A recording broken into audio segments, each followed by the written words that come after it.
Good morning, guys. Basa na ng Bible. Ako pala. Pero pwede magbasa rin kayo kasi pag ako lang aasahan nyo, mahina ako sa mata. Mahina yung mata ko. Pati boses. Mahina din. Just feeds 5,000. Social distancing itong mata ko eh. Pero nabasa naman natin to sa Matthew, guys. Kaya okay lang. Balik-balik lang naman to.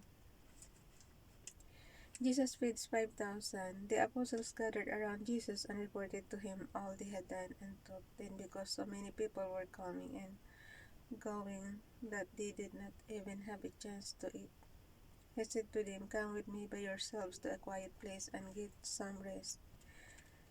So they went away by themselves in a boat to a solitary place.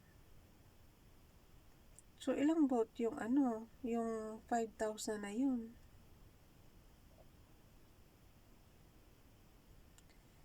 Kasi guys, 5,000 tapos sabi ni Jesus, "Come with me by yourselves to a quiet place and get some rest." So they went away by themselves in a boat to a solitary place. So ang dami nun guys, 5,000. Parang nag-iesta kayo sa dagat. But many who saw them living recognized them and ran on foot from all the towns. Yun. And got there ahead of them. Mas mabilis pa yung by foot kaysa yung sumakay sa bangka. All the towns and got there ahead of them. When Jesus landed and saw a large crowd, he had compassion on them because they were like a sheep without a shepherd. So he began teaching them many things. Akala ko lahat sumakay sa bangka. Yun pala, yung iba by foot lang. So mas nauna pa yung naglakad lang, tumakbo by foot, and ran on foot. Sa verse 34, when Jesus landed and saw a large crowd, he had compassion on them because they were like sheep without a shepherd. So he began teaching them many things. Pero mo nandoon na kayo sa isang place, tapos lumipat pa kayo. Ganun din naman, crowded pa rin.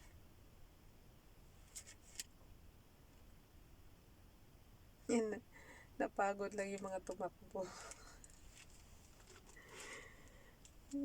Hindi, inaano ko lang, ini-imagine ko lang. Pag nagbabasa tayo guys, ini-imagine ko yung binabasa natin eh.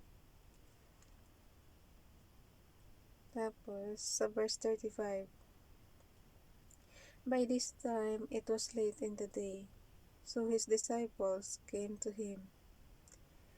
"This is a remote place," they said, "and it's already very late. Send the people away so they can go to the surrounding countryside and villages and buy themselves something to eat." But he answered, "We give them something to eat." They said to him, "That would take 8 months of a month's wages." Pero mo 5,000 ba naman guys? Pero ang tiyaga ng mga tao, no? Kahit napaka crowded nila nandoon pa rin sila. They said to him, "That would take 8 months of a month's wages. Are we to go and spend that much on bread and give it to them to eat? How many loaves do you have?"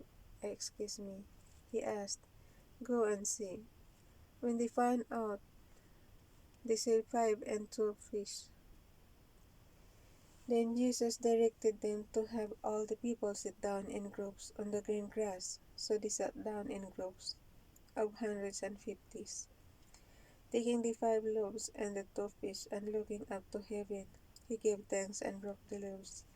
Then he gave them to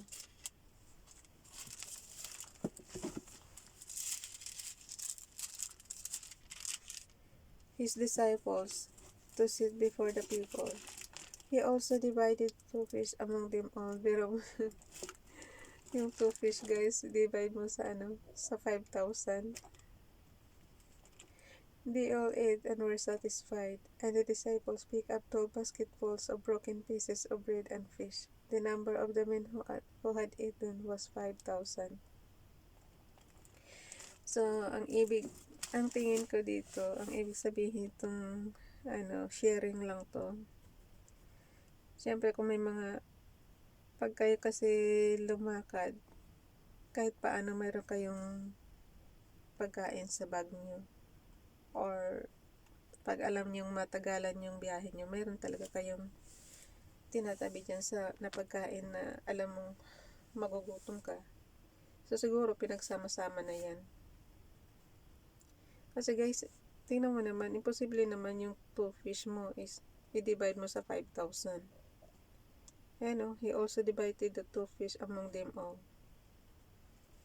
Diba? Pero, siyempre miracle yan eh. So, miracle. Hindi imposible pagka miracle. Remember, you can move mountains through to the sea. If you believe. Yan, miracle nga yan. Jesus walks on water. Pero sharing yan, guys. Ano yan? Ang nangyayari niyan, kanya-kanya kayong dala ng pagkain. Tapos pagdating doon, ano na yan? Kaya sobra-sobra pa yung nalikom nila. Mayroon pa silang nalikom na 12 basketfuls of broken pieces of bread and fish. Diba? Jesus walks on water. Immediately, Jesus made his disciples get into the boat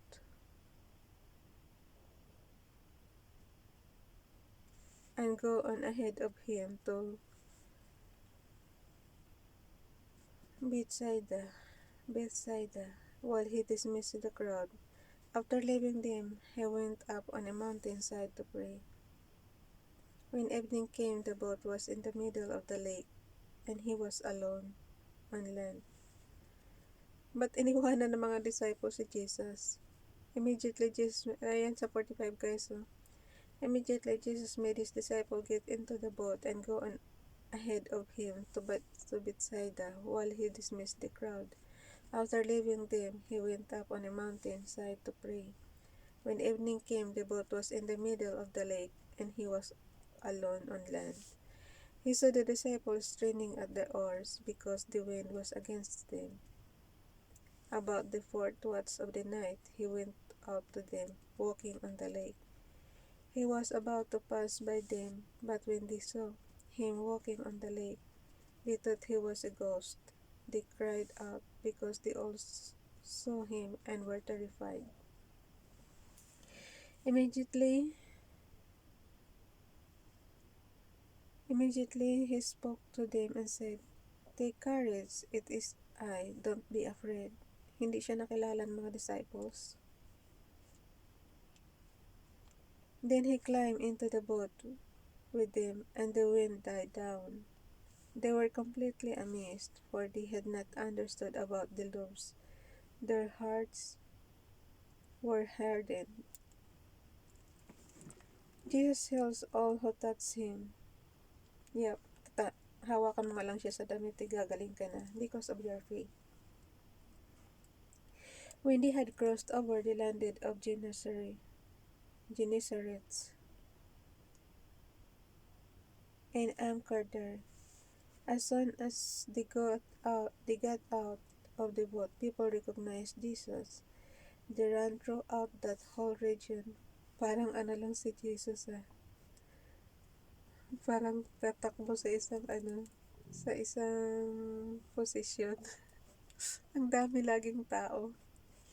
'Di ba yung mga politikong tatakbo sa isang posisyon? Ang daming crowd lagi. They ran throughout that whole region and carried the sick on mats to wherever they heard he was. And wherever he went in the villages, towns, or countryside, they placed the sick in the places. They begged him to let them touch even the edge of his cloak. and all who touched him were healed. Amen. Sa panahon po ng COVID-19, kanino kami hawak na damit para gumaling na sila?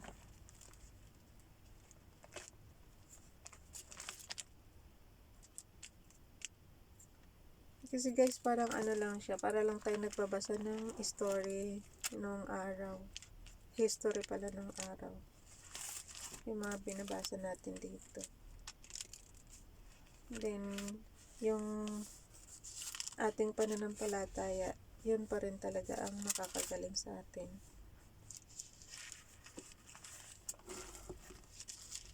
Pag nananampalataya ka, gagaling ka. Gagaling ka.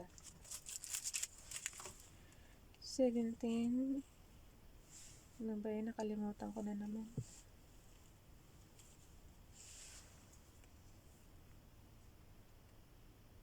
17, 18, and 19.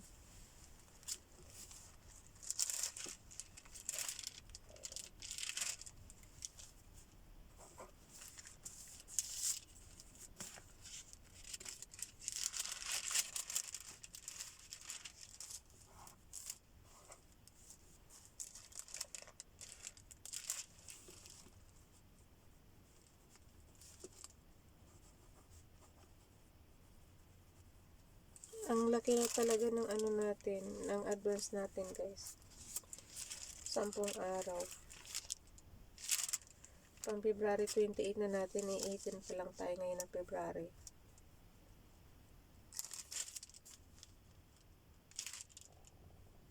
Ayun, tiyan ko nakulo na naman. Sign na yan, parang huminto na ba tayo? Ay naku, malapit na nga.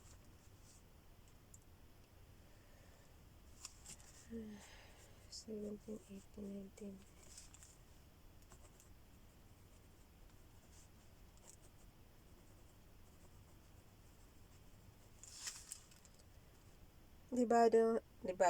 Dibading. Ayusin mo naman yung mata ko, Father God, para maayos natin pagbasa. Excuse me.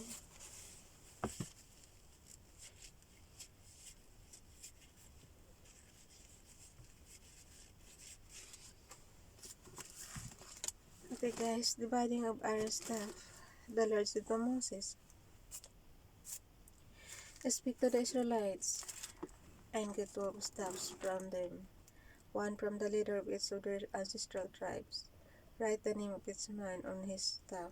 On the staff of Levi write Aaron's name, for there must be one staff of the head for the head of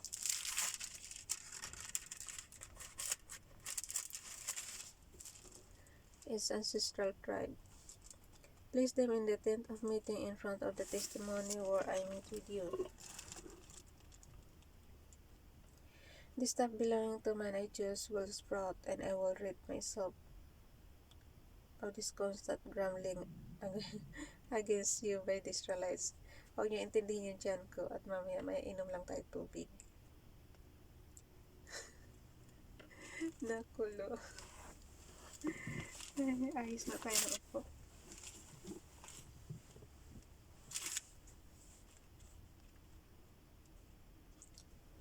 Ulit. Place them in the tent of meeting. Ulitin natin sa verse 4. Place them in the tent of meeting in front of the testimony where I meet with you. The staff belonging to the man I choose will sprout, and I will rid myself of this constant grumbling against you by the Israelites. So Moses spoke to the Israelites, and their leaders gave him 12 staffs, one for the leader of each of their ancestral tribes, and Aaron's staff was among them. Moses placed the staff before the Lord in the tent of the testimony. The next day Moses entered the tent of the testimony and saw that Aaron's staff, which represented the house of Levi, and had not only sprouted, but had budded, blossomed, and produced almonds. Then Moses brought out all the staff from the Lord's presence to all the Israelites, They looked at them, and each man took his own staff. The Lord said to Moses, "Put back Aaron's staff in front of the testimony to be kept as a sign to the rebellious. They will put an end to their grumbling against me, so that they will not die."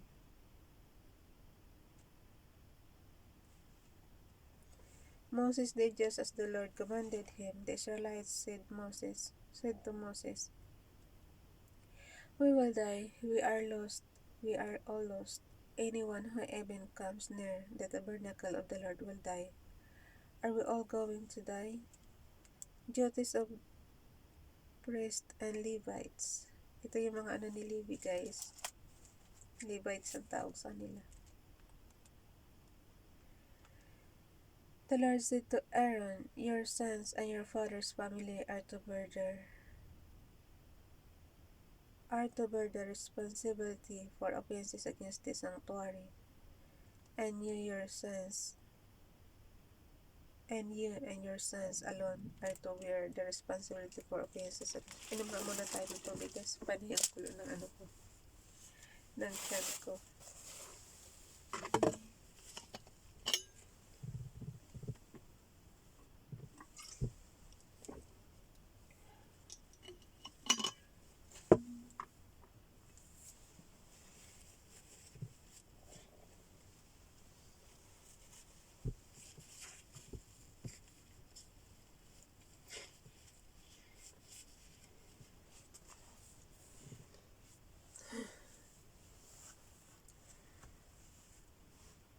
Sabi ko sa inyo, ang hirap magbasa eh.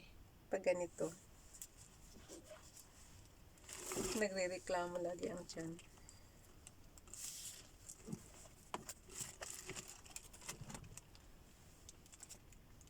Ulit, di na nahimik siya. Uminom lang.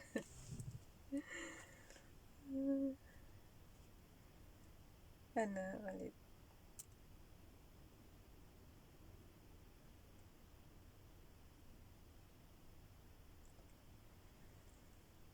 The duties of priests and Levites. Sa verse 18 na tayo. The Lord said to Aaron, "You, your sons, and your father's family are to bear the responsibility for offenses against the sanctuary, and you and your sons alone are to bear the responsibility for offenses against the priesthood." Hala, ang laki ng nakaatang sa balikat ni Aaron tsaka sa pamilya niya, sa mga anak niya. Kawawa nga yung anak ni Aaron, namatay yun, diba? Nagkamali ng offering. "Bring your fellow Levites from your ancestral tribe to join you and assist you with you and your sons minister before the tent of the testimony. They are to be responsible to you." Kaya nga, Father God, sa panahon namin ngayon, sa generation namin ngayon, sino na ang may responsibility sa mga ganito? Wala na sila Aaron. Wala na yung mga anak niya. So, kanino na nakaatang yung responsibility na to, diba?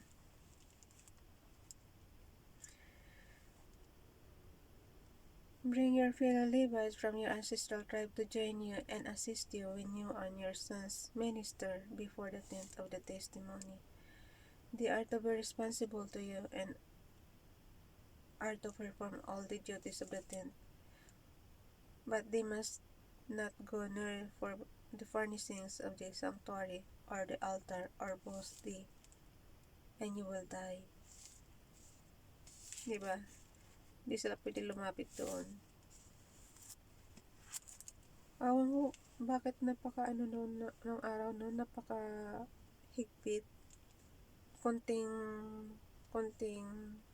pagkakasala lang, kamatayan agad.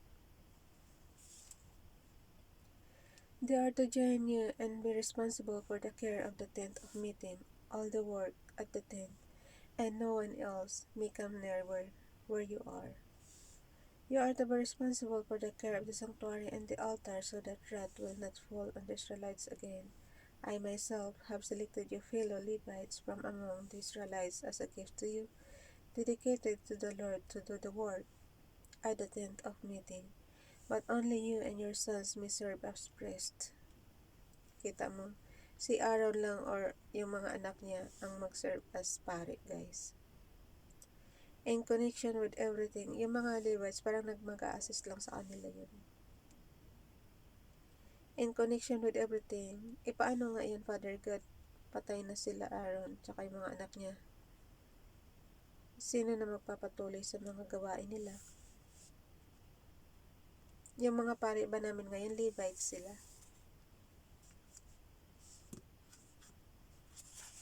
Tatanong lang po sa mga expert. In connection with everything at the altar and inside the curtain, I am giving you the service of the priesthood as a gift. Anyone else who comes near the sanctuary must be put to death. Aray ko. Offerings for priests and Levites. Then the Lord said to Aaron, I myself have put you in charge of the offerings presented to me. All the holy offerings the Israelites gave me, I give to you and your sons as your portion and regular share. You are to have the part of the most. Alam mo guys, swerte talaga itong mga pare. Even doon sa Egypt, nung panahon ni King Pharaoh, naalala niyo si Joseph, yung anak ni Israel. Diba, binenta si Joseph doon sa, nasa Egypt si Joseph, tapos nagkaroon ng famine, tapos, mga naibenta na nila lahat ng mga kalupaan ng mga anak. Pero yung sa mga kaparian, hindi naibenta kasi mayroon silang allotment na natatanggap kay King Pharaoh. So, yung sa lahat-lahat ng kalupaan, sa kanila lang ang hindi nabenta. Umangal yung tiyan ko.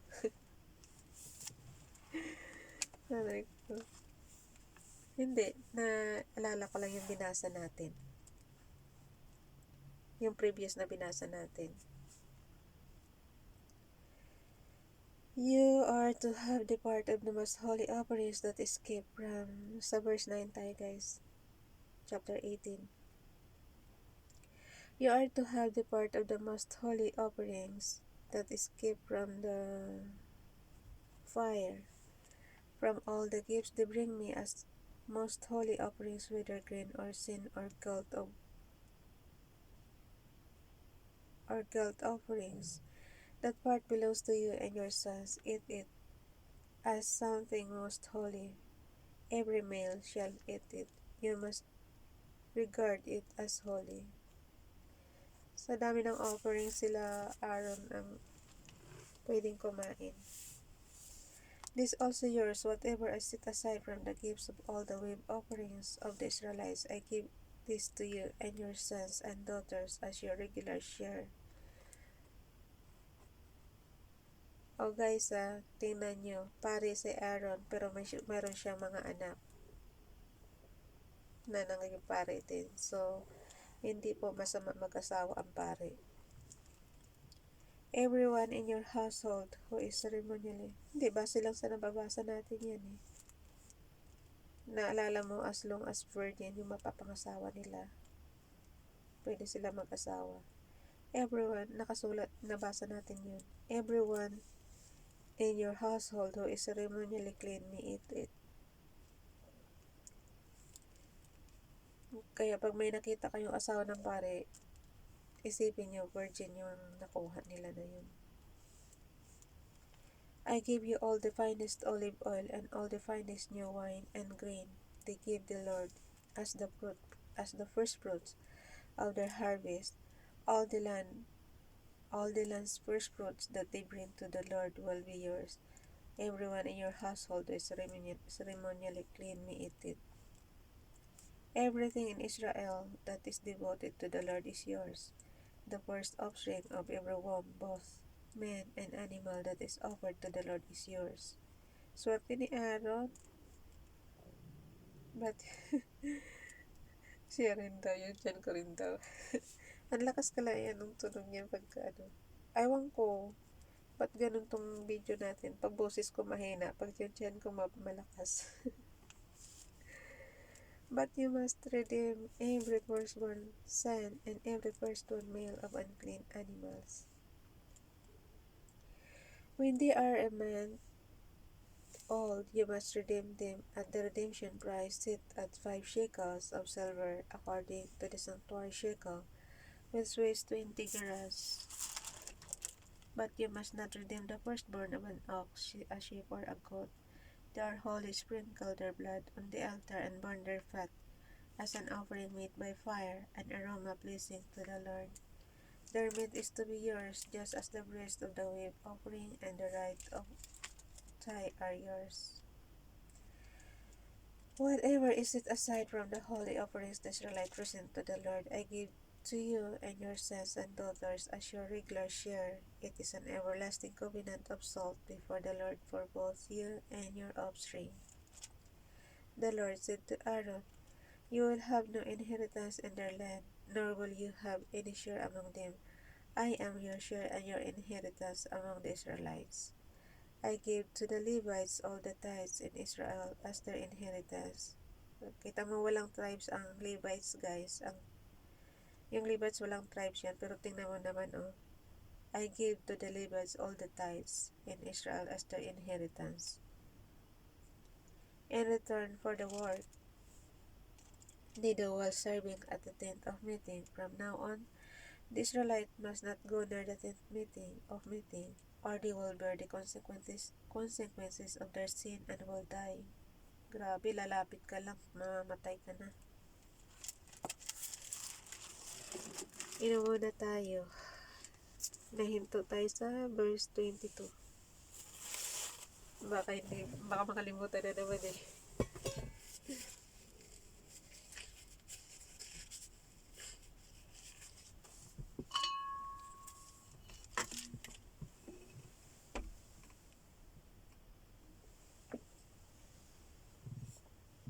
Wala na tayong tubig.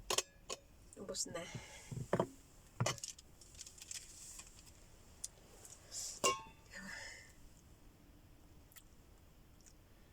Pahinga. Mahina talaga ang stamina natin sa pagbabasa. It is the Levites who are to do the work. So verse 23 tayo, guys. It is the Levites who are to do the work at the tent of meeting and were the responsibility for offenses against it. This is a lasting ordinance for the generations to come. They will receive no inheritance among the Israelites. Instead, I gave to the Levites as their inheritance the tithes that the Israelites present as an offering to the Lord.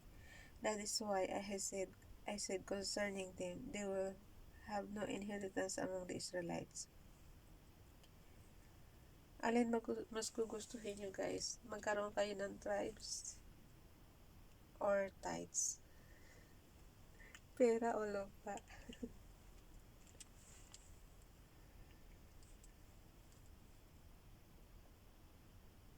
Ayan, nandito na tayo sa 25. The Lord said to Moses, speak to the Levites and say to them, when you receive from the Israelites the tithe I gave you as your inheritance, you must present a tenth of the tithe as the Lord's offering. So, yung ikasampu. Halimbawa sa 100, so yung 10. Your offering will be reckoned to you as grain from the threshing floor or juice from the winepress. And this way you also will present an offering to the Lord from all the tithes you receive from the Israelites. From these tithes, you must give the Lord's portion to Aaron the priest. Yung mga Levi, guys. Yung mga Levites, magbibigay sila ng 10 doon sa tithes. Ikasampung bahagi ba? You must present as the Lord's portion the best and holiest part of everything given to you. Say to the Levites, when you present the best part, it will be reckoned to you as the product of the threshing floor or the winepress. You and your households may eat the rest of it anywhere, for it is your wages for your work at the tent of meeting. By presenting the best part of it, you will not be guilty in this matter. Then you will not defile the holy offerings of the Israelites, and you will not die. The water cleansing. Ito pakinggan natin mabuti at mahilig tayo sa tubig uminom. The Lord said to Moses and Aaron, this is a requirement of the law that the Lord had commanded. Tell the Israelites to bring your red heifer, H-E-I-F-E-R, heifer, without defect or blemish, and that has never been under a yoke. Give it to Eleazar the priest. It is to be taken outside the camp and slaughtered in his presence.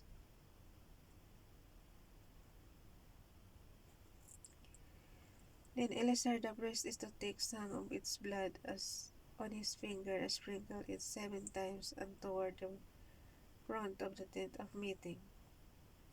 Biro mo na, pare ka na, tapos magkakatay ka pa.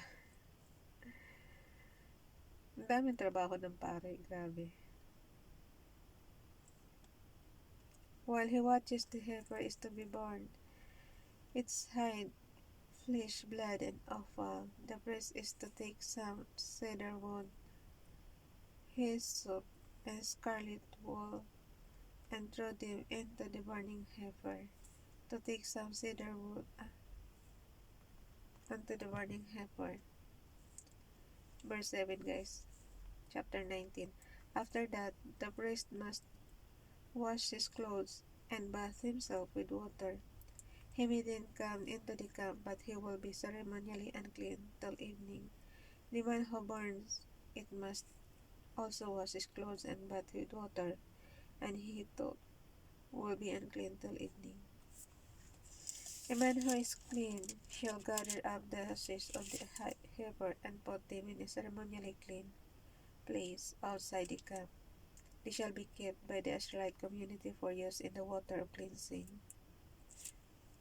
Ulit. They shall be kept by the Israelite community for use in the water of cleansing. Yung ashes ng heifer, guys.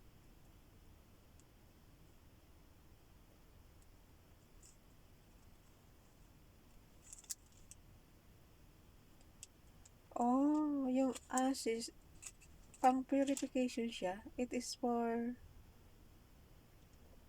water for cleansing. It is for purification from sin.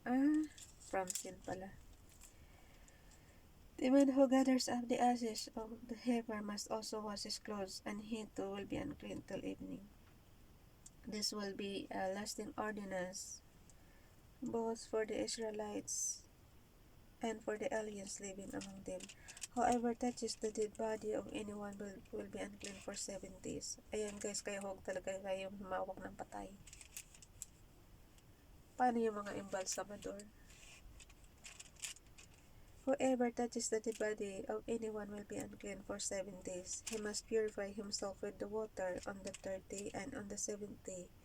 Then he will be clean. But if he does not purify himself on the 3rd and 7th days, he will not be clean.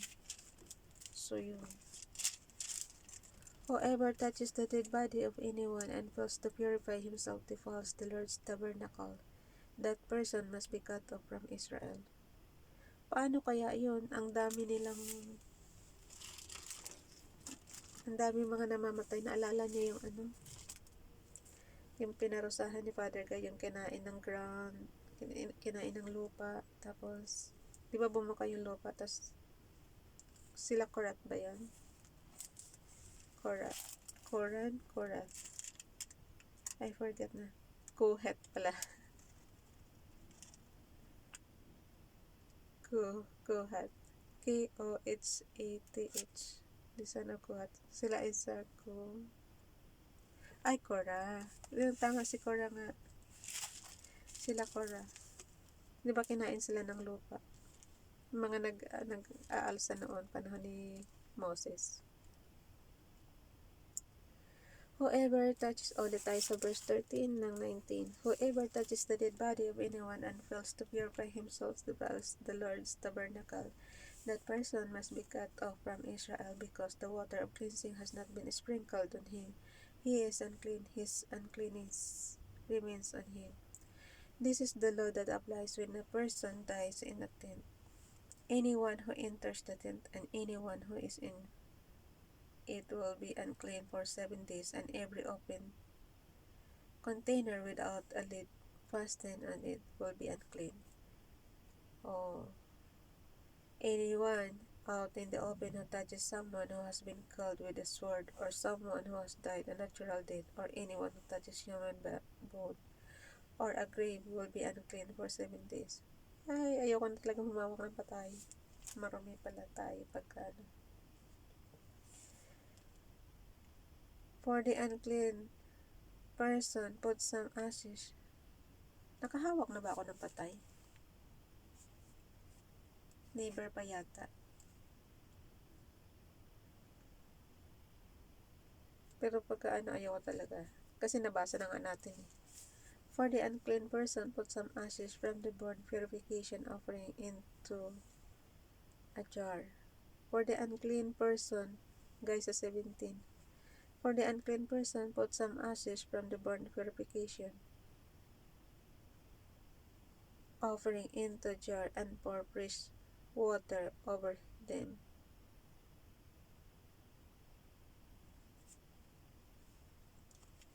Then a man who is ceremonially clean is to take some hyssop, dip it in the water, sprinkle the tent and all the furnishings and the people who were there. Excuse me.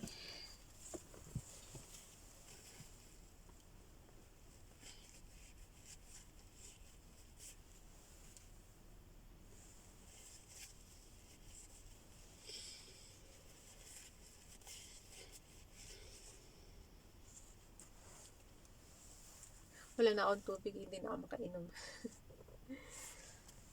Ay, nako.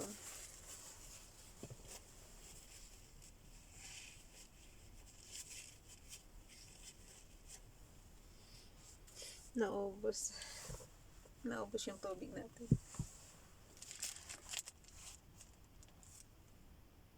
Ayoko pang bumaba. Tinatawad pa ako.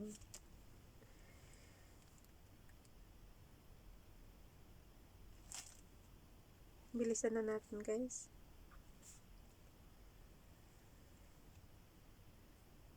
Nandito na tayo sa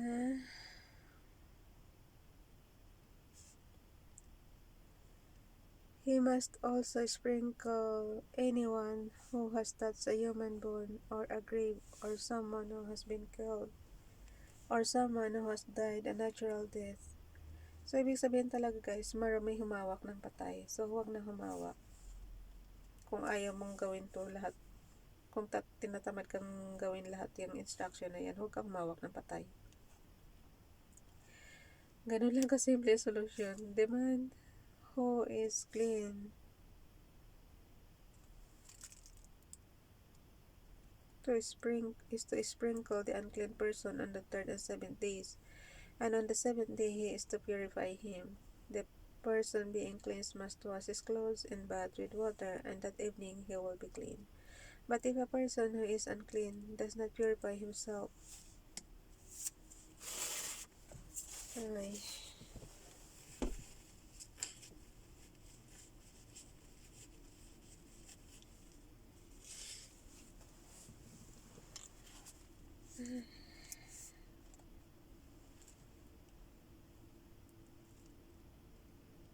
but so verse 20, guys, chapter 19 ng Numbers.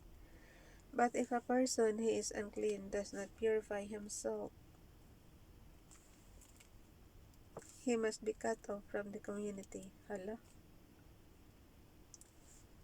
Because he has defiled the sanctuary of the Lord. Yun, yung mga hindi sumusunod.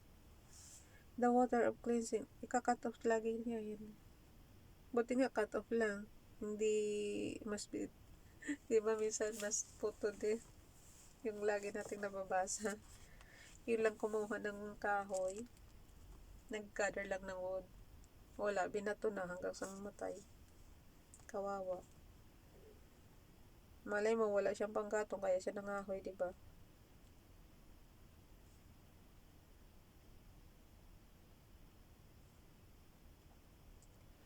The man who sprinkles, as ano tayo, guys? Sa verse 20. But if a person who is unclean does not purify himself, he must be cut off from the community, because he has defiled the sanctuary of the Lord. The water of cleansing has not been sprinkled on him, and he is unclean. This is a lasting ordinance for them. The man who sprinkles the water of cleansing must also wash his clothes, and anyone who touches the water of cleansing will be unclean till evening. Anything that an unclean person touches becomes unclean, and anyone who touches it becomes unclean till evening. Ay, so, kung ayaw niyong gawin lahat yan guys na napakahirap gawin, huwag kayong humawak ng patay. Ganun lang kasimple. Bye everyone. God bless.